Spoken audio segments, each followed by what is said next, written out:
noite, igreja. Cumprimento o irmão com a graça e a paz do Senhor Jesus. Amém? Vira para o irmão que está ao seu lado e diz: sorria, você está sendo filmado pelo céu. E não escapa nada, hein?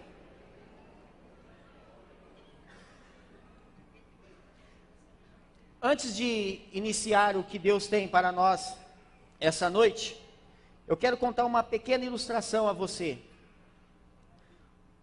Durante a visita a um hospital psiquiátrico, um dos visitantes perguntou ao diretor: qual é o critério pelo qual vocês decidem quem precisa ser hospitalizado aqui?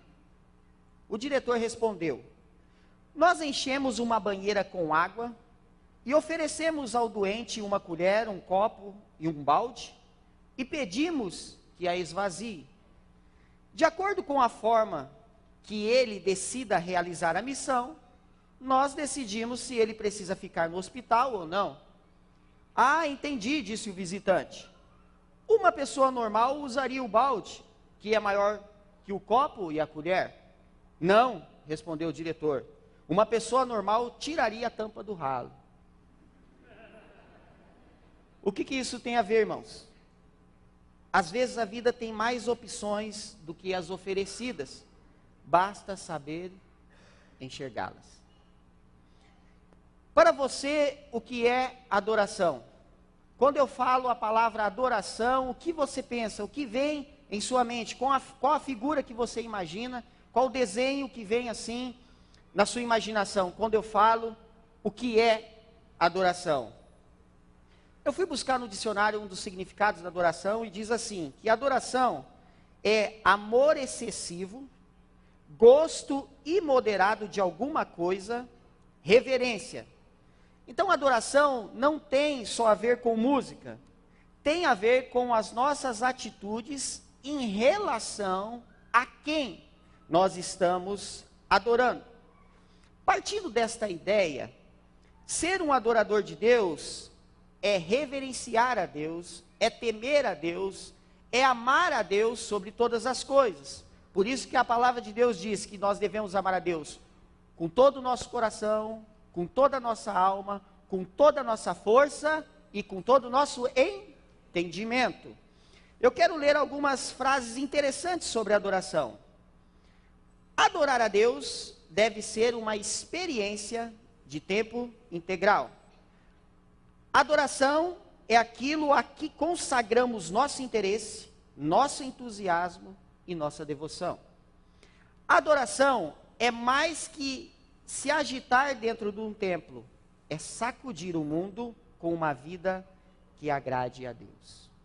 Não é por acaso, irmãos, que a Bíblia diz que o Senhor procura adoradores que o adorem em espírito e em verdade. Então você foi chamado para ser um verdadeiro adorador, amém? Fala para o irmão que está ao seu lado: seja um verdadeiro adorador. Antes de lermos o nosso texto, eu quero explicar um pouquinho do contexto para que você possa entender. O Senhor, ele pediu a Moisés que subisse ao monte, porque o Senhor gostaria de falar algumas coisas para ele e gostaria de dar algumas instruções para o povo. Moisés, então, subiu ao monte com o seu auxiliar na época, que era Josué.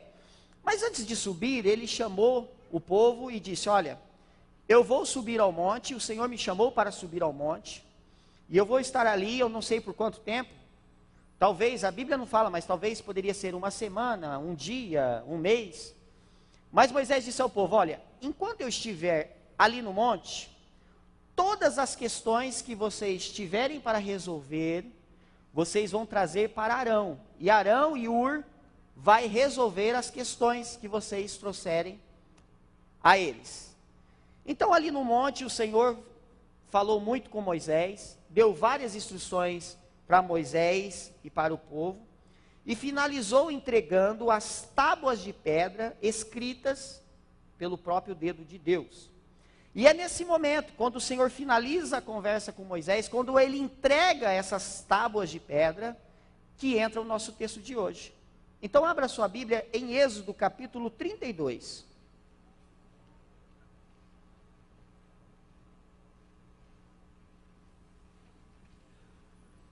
Êxodo capítulo 32, nós vamos ler do versículo 1 ao versículo 8.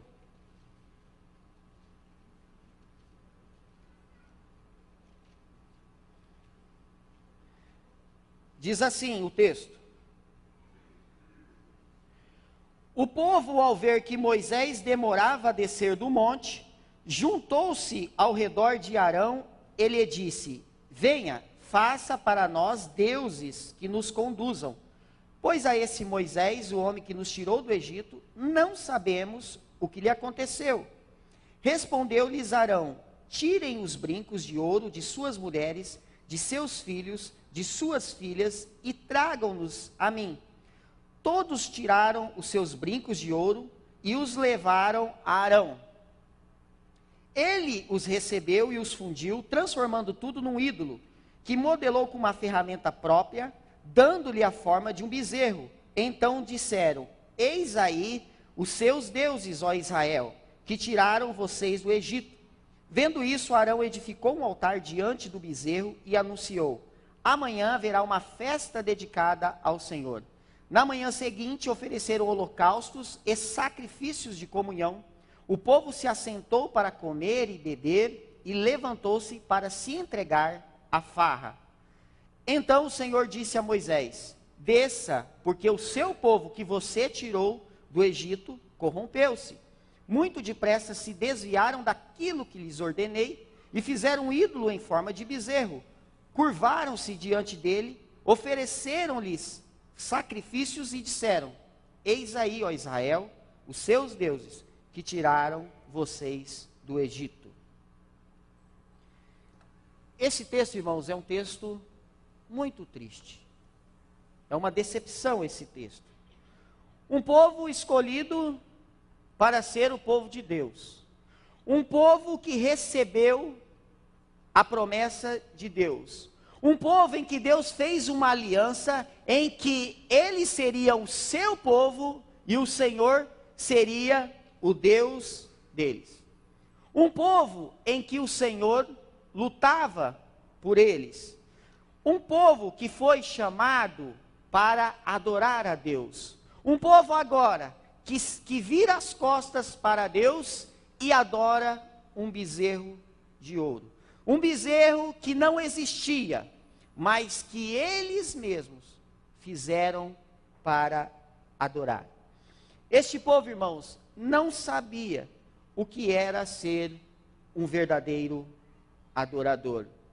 O que o Senhor precisa fazer ainda para que nós sejamos verdadeiros adoradores? Será que tudo que o Senhor já fez por nós, e que ainda faz, e que ainda vai fazer, não é motivo suficiente para que Ele receba de nós toda a nossa verdadeira adoração? Será que o Senhor precisa fazer algo mais do que Ele já fez, para que Ele tenha de nós essa verdadeira adoração? Você foi chamado para ser um verdadeiro adorador, e você precisa ser esse adorador que adore em espírito e em verdade. E para ser um verdadeiro adorador, eu gostaria de compartilhar com você 3 inimigos. 3 inimigos que podem nos levar a sairmos da posição de verdadeiros adoradores. 3 perigos que pode fazer com que a gente tire os olhos do Senhor e coloque os olhos em outro lugar. 3 perigos. E você precisa tomar muito cuidado com esses 3 perigos, para que você não deixe de ser um verdadeiro adorador. Amém, irmãos? Primeiro perigo, então, incredulidade. Diz assim o texto no versículo 1: O povo, ao ver que Moisés demorava a descer do monte, juntou-se ao redor de Arão e lhe disse: Venha, faça para nós deuses que nos conduzam. Pois a esse Moisés, o homem que nos tirou do Egito, não sabemos o que lhe aconteceu.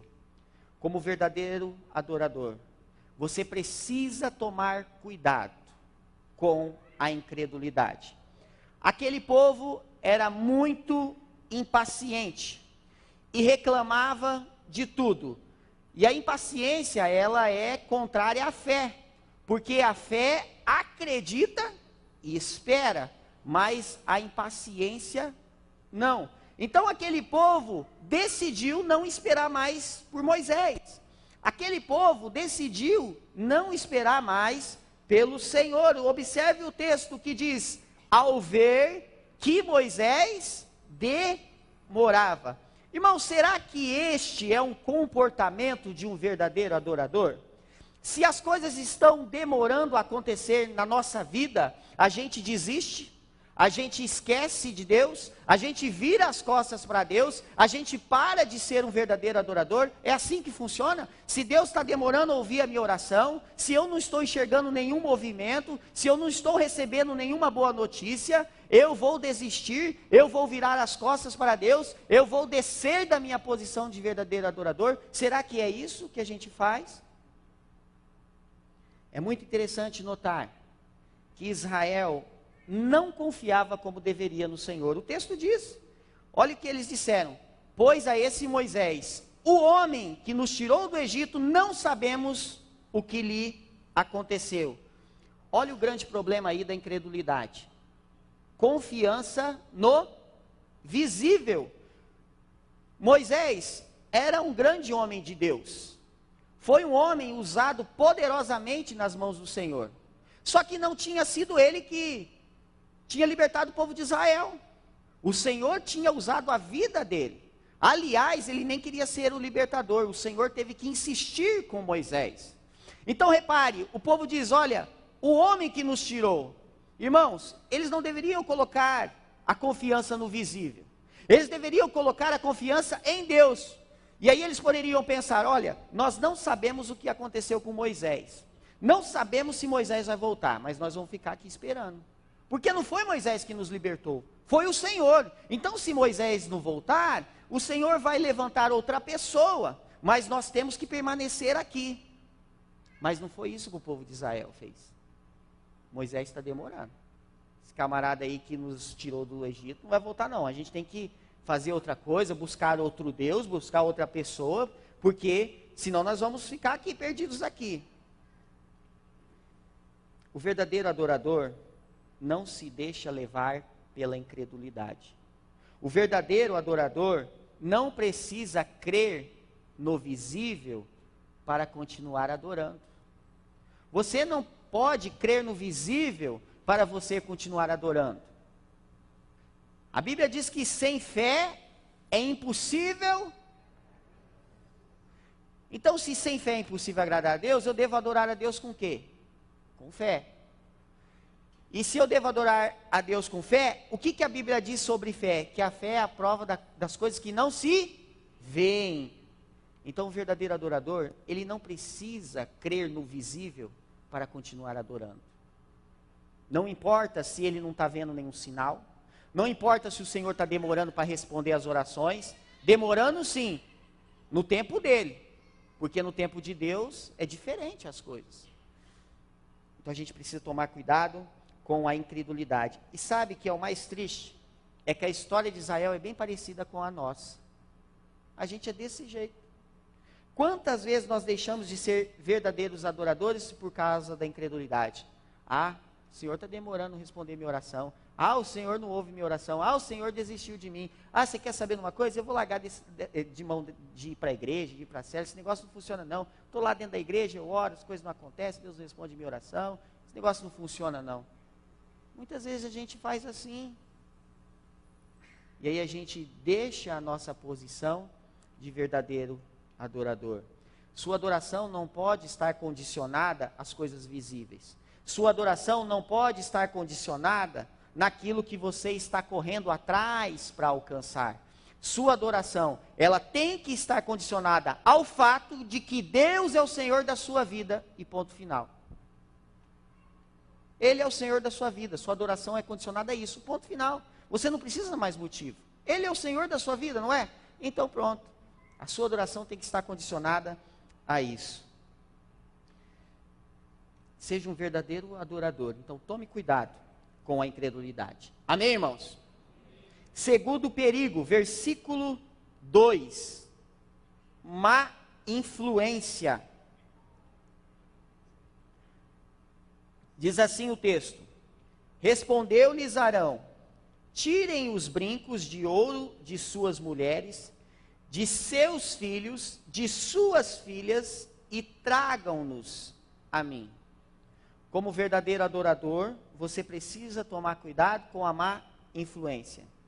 Sua fé, ela não pode estar baseada no mundo que você está inserido, porque senão você vai ser mal influenciado.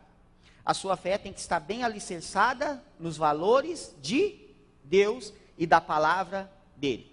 Moisés tinha deixado Arão para quê, irmãos? Vocês lembram quando eu li no início, quando eu expliquei o contexto para vocês? Tinha deixado ele para resolver as questões do povo, mas não era resolver essa questão de um outro Deus. Não era para isso que Moisés tinha deixado Arão. Então, tinha um problema ali, tinha uma questão ali para resolver, e o que Arão fez? Ele foi influenciado. Em vários momentos da vida, nós vamos ter que lidar com questões difíceis. Em vários momentos da vida, nós vamos sofrer pressões. Arão, naquele momento, ele começou a sofrer pressão do povo. O povo começou a pressionar Arão. Mas Arão, na posição de verdadeiro adorador, o que ele deveria fazer? Olha, Moisés está demorando? Tá. Mas olha, nós vamos ficar aqui, vamos esperar, porque Deus tem uma aliança com a gente. Se vocês querem adorar outro Deus, se vocês querem fazer um bezerro, ou outra coisa assim, façam vocês, porque eu não vou trocar a minha posição de verdadeiro adorador. Mas foi isso que Arão fez, irmãos. O que ele diz no texto? Traga para mim os brincos, traga para mim o ouro, que eu vou fazer um Deus para vocês. Como você reage diante das pressões da vida? Como você reage com os seus valores e com os valores da palavra de Deus, quando você está sendo pressionado e sendo mal influenciado? Como que você reage? Como você se comporta quando todos ao seu redor lhe querem influenciar de forma negativa? Como, por exemplo, olha, nós estamos aqui nessa festa, é só uma cervejinha, é só um golinho, é só um whiskyzinho, é só um conhaque, só uma cervejinha, toma aí, está todo mundo tomando, aí é só você careta aí, não querendo tomar, toma aí um pouquinho. Olha, é só um cigarrinho, todo mundo aqui fuma, todos nós fumamos, dá uma tragadinha aí, para de ser careta. Olha, é só uma olhadinha, você é casado, mas não vai arrancar pedaço não. Pode olhar, olha que homem bonito, que mulher bonita. É só uma olhadinha, você não é de ferro. Olha, é uma mentirinha. Não tem problema não, às vezes a gente precisa mentir mesmo. Às vezes tem que mentir mesmo, porque a situação precisa disso. Não existe nada na vida que ela mesma possa nos oferecer que seja melhor que a nossa posição de verdadeiro adorador. Não há nada que a vida possa nos oferecer de melhor do que sermos verdadeiros adoradores do Criador dos céus e da terra. E o diabo sabe muito bem disso, irmãos. Sabe por quê? Porque na tentação de Jesus no deserto, sabe o que ele fez? Ele ofereceu todos os reinos do mundo para que ele se curvasse e adorasse a Satanás. O diabo ofereceu todos os reinos do mundo para que Jesus o adorasse. Nós precisamos ter cuidado para não sermos mal influenciados. E às vezes, irmãos, preste bem atenção no que eu vou dizer para você. A influência não vem só do lado de fora. A influência vem do lado de dentro. É a sua carne querendo influenciar você para que você não faça o que o Espírito está mandando fazer. É a sua carne influenciando você para que você venha ceder à tentação. É o orgulho querendo influenciar você em uma tomada de decisão que não condiz com o verdadeiro adorador. Então, muitas vezes, a influência, a má influência, ela não vai vir só de fora não, irmãos, vai vir de dentro de nós. E como verdadeiros adoradores, nós precisamos tomar cuidado com isso.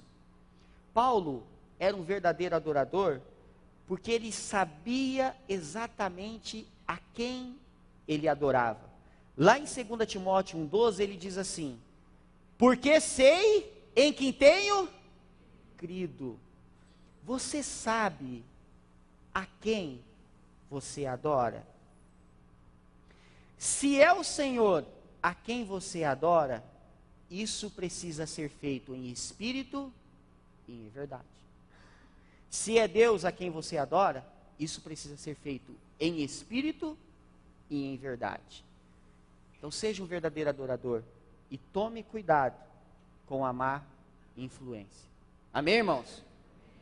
Terceiro perigo, versículo 4, idolatria.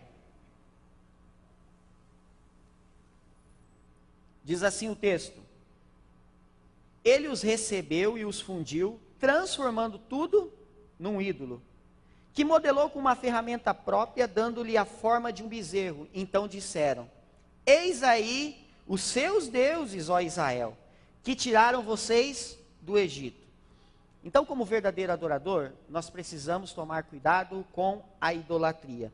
Se tem uma coisa que deixa o Senhor muito triste, muito furioso, é a tal da idolatria. Porque o Senhor jamais abre mão de ser adorado exclusivamente.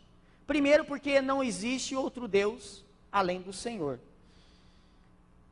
E quem fabrica os ídolos é a gente mesmo, sabia? É a gente que fabrica o nosso próprio ídolo. Se você observar o texto, olha que diz: ele os recebeu, isso é Arão, e os fundiu, transformando tudo num ídolo. Arão fabricou o ídolo com o ouro que o povo trouxe.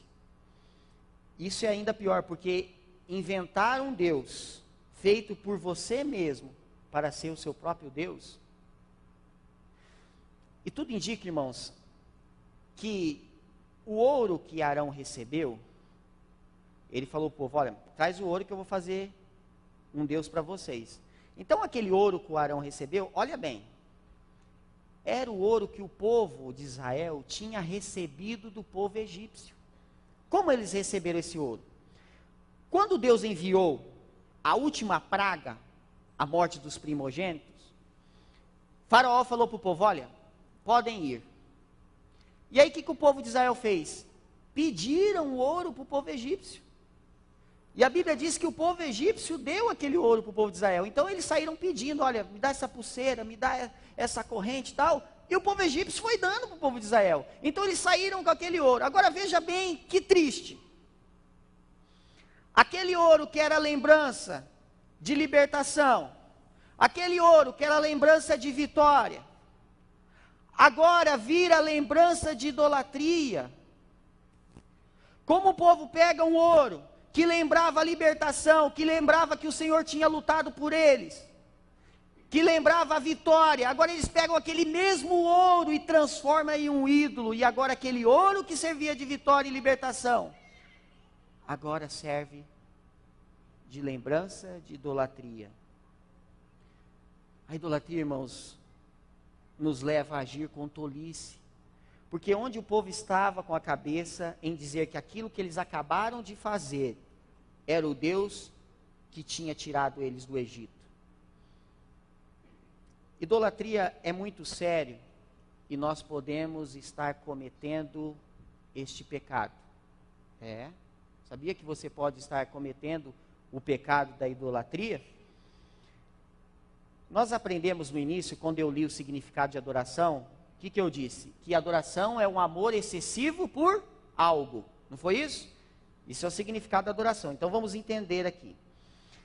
Então, se esse algo, se esse amor excessivo não está direcionado a Deus, se esse algo não é Deus, então a adoração está sendo direcionada a outra coisa. Então é idolatria. Entenderam? Amor excessivo, adoração.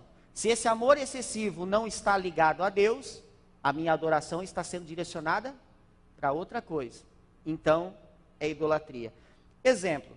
Um amor excessivo pelo carro. Você não dá carona por quê? Não, eu limpei meu carro, aspirei o tapete, agora dá carona esse povo aí com o pé de barro sujar meu tapete? O que é isso? Não, não vou dar carona não. Ah, não vou fazer célula em casa não, vai sujar meu porcelanato, aquelas crianças ficam pisando no sofá, sujando a parede, e sujando meu banheiro. Não, não vou fazer célula em casa não. Irmãos, isso é amor excessivo. Isso é idolatria. Tem muita gente rindo, né? Fala, Jeová. Isso é amor excessivo, é idolatria, e a gente pode estar praticando e achando que não é. Entenda uma coisa, tudo que ocupa o lugar de Deus na sua vida, o lugar que é de Deus, é idolatria. Então, o privilégio de ser adorado é somente do Senhor. Então, Deus ele não foi criado, Ele é o Criador de todas as coisas. Então, nós não podemos transformar as coisas que Deus nos deu em ídolos. As coisas que Deus nos deu é para nos servir e para servir as pessoas e não para que a gente se torne servo dele. Vou dar um exemplo básico que aconteceu comigo. Às vezes no sábado quando dá, eu gosto de jogar bola. E eu tenho um amigo assim de muitos anos que a gente joga bola junto. E a gente joga bola numa chácara. Ali na Unidep Agrária, você entra lá para baixo, é uns 7 quilômetros. E ele diz assim para mim, olha Jean, você faz o seguinte, como o meu carro é mais alto que o seu, e a gente pega um trecho de estrada de chão, 7 quilômetros, você deixa o carro na minha casa, e nós vamos com o meu. Beleza, então. Então, sempre quando eu vou jogar bola com ele, eu deixo o carro na casa dele, e a gente vai para o carro dele. Mas teve um dia que ele ligou para mim e falou, Jean, eu não vou jogar bola hoje. Então, para você não perder a viagem, eu estou te ligando, então você vai direto. Falei, tá bom. E aí falei para minha esposa, hoje eu não vou jogar bola não. Ela falou, por que você não vai jogar bola hoje? Eu não vou colocar meu carro naquela estrada de chão não. Eu não. Hoje eu vou colocar meu carro na estrada de chão não. Minha esposa falou, tá bom. E aí na hora o Espírito Santo falou assim para mim, bonito, hein? Eu dou um carro para te servir, agora você vai deixar de fazer o que você gosta, de praticar um esporte, de se exercitar, de estar no meio dos amigos, por causa do carro. Então, o carro não está servindo você, você que está sendo servo dele, porque ele está te impedindo agora de você jogar bola. Aí na hora, falei, não, eu vou. Aí peguei minhas coisas, minha esposa, mudou de ideia? Eu falei, mudei. E fui jogar bola. Então, são coisas simples assim que a gente não percebe, irmãos. Eu vou deixar de fazer aquilo que eu gosto porque o meu carro vai estar na terra, vai sujar, vai estragar. Não, Deus me deu o carro para me servir. Agora porque está chovendo, eu lucei meu carro. Não, eu vou pegar um táxi, eu vou de ônibus, vai estragar a pintura. Que isso? Então volta a andar de ônibus e vende o carro. É melhor, você ganha um dinheiro com isso. Não é verdade?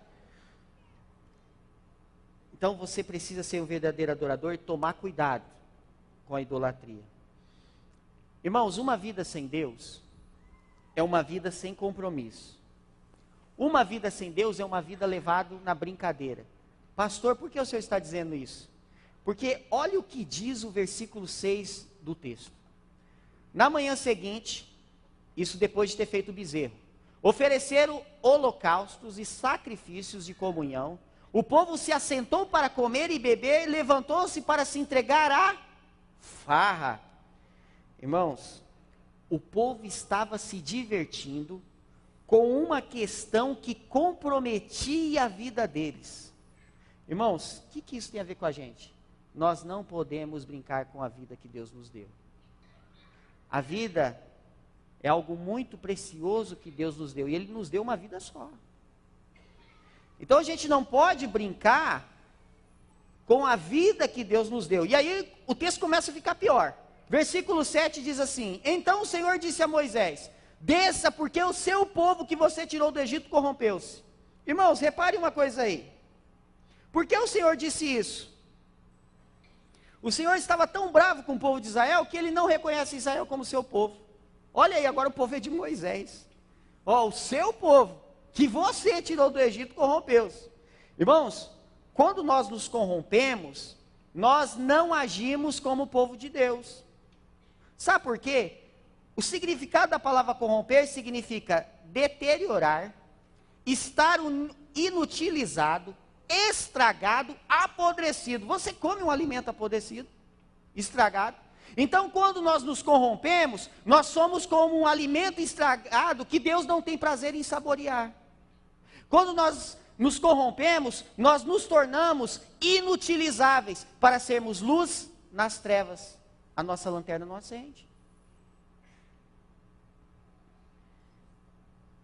E o versículo 8 continua, vai piorando.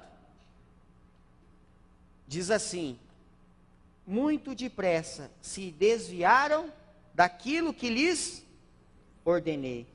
Meus irmãos, um verdadeiro adorador, ele não se corrompe, ele não se torna inutilizável, ele não se torna um alimento deteriorado, apodrecido. Se sabemos o que é correto, por que pagar o preço agindo incorretamente? Deus nos deu ordenanças e promessas. Promessas para desfrutar, ordenanças para cumprir. Um verdadeiro adorador, ele não só desfruta das promessas, ele cumpre as ordenanças também. E a gente precisa entender isso, que nós temos com Deus promessas e ordenanças. Promessas para desfrutar, ordenanças para cumprir. Então, nós não podemos perder a oportunidade de sermos verdadeiros adoradores. Não importa as pressões que nós teremos que sofrer, não importa as decisões difíceis que teremos que tomar, e não importa as circunstâncias que nós teremos que lidar. Nós precisamos ser verdadeiros adoradores. E um verdadeiro adorador, ele toma cuidado com esses 3 perigos. Quais? A incredulidade, a má influência e a idolatria. Amém, irmãos? Vamos ser verdadeiros adoradores, que adorem em espírito e em verdade? Então agora, você vai fazer uma oração, mas em forma de canção. De canção.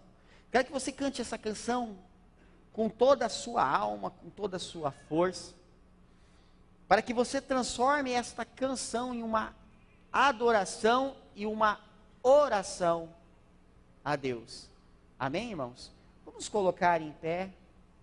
E na medida que você vai cantando, deixa Deus trabalhar em algumas áreas que talvez você não tenha sido verdadeiro adorador. Talvez você é verdadeiro adorador em algumas áreas, mas em outras áreas não. Então você precisa trabalhar isso. Então, deixa o Espírito Santo falar com você, peça ao Espírito Santo para ir falando para você, em que áreas você precisa ser um verdadeiro adorador. Às vezes você é um bom adorador como um pai, mas não é um verdadeiro adorador como um marido. Às vezes você é um verdadeiro adorador como um patrão, mas não é um verdadeiro adorador como um filho. Você não honra os seus pais. Então a gente precisa que Deus trabalhe também nessas áreas da nossa vida. Então nós vamos cantar essa canção em forma de oração.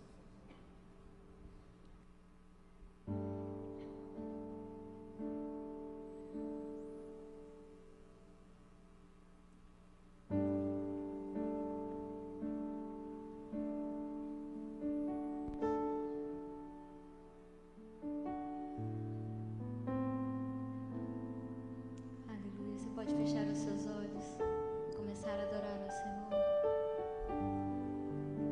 Quando a música escurece, o resto desaparece. Simplesmente a ti me achego,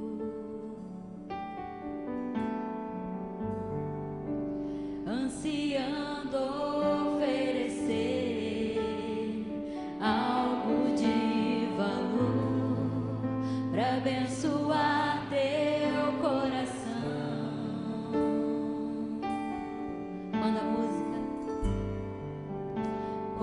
música.